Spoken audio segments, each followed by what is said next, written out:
Today we're going to talk about the real reason why the Pilgrims celebrated their first Thanksgiving, the one where they shared a meal with the Native Americans. And you won't believe some of these crazy secrets. First off, everyone knows that the Pilgrims were those religious zealots who fled England in the early 1600s to escape persecution.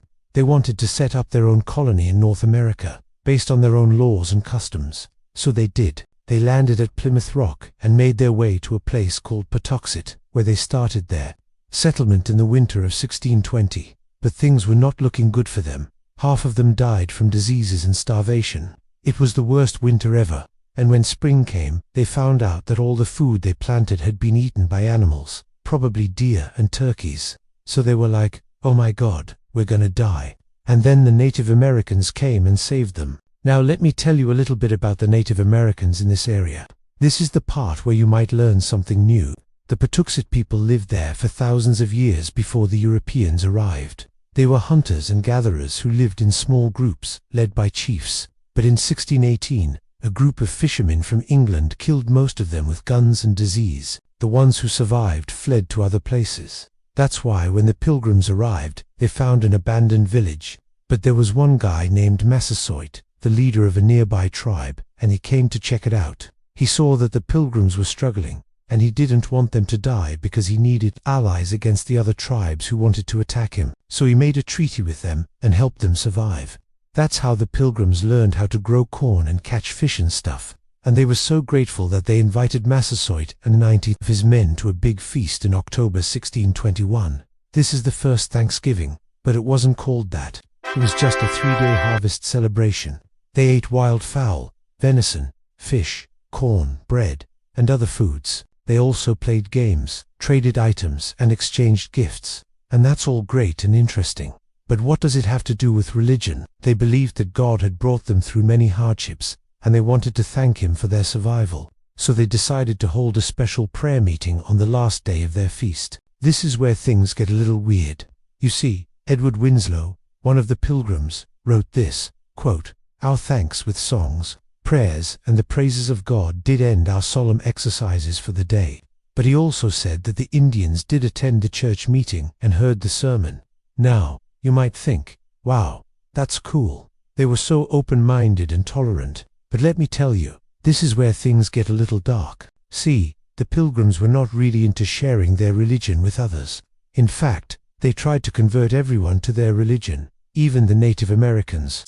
And if you didn't want to convert, well, you were in trouble. For example, there was a woman named Rebecca Nurse, who was a member of Salem Village and didn't go to church much. One day she was accused of being a witch, and everyone started saying that she was a bad person. She was like, what the hell? But no one listened to her. They took her to court, and they found her guilty, and they killed her.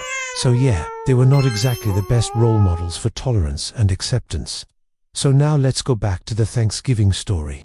Imagine if someone wrote a book about your life and left out the parts where you had arguments with your neighbor about lawn ornaments, or where you accidentally spilled coffee on your boss's new car.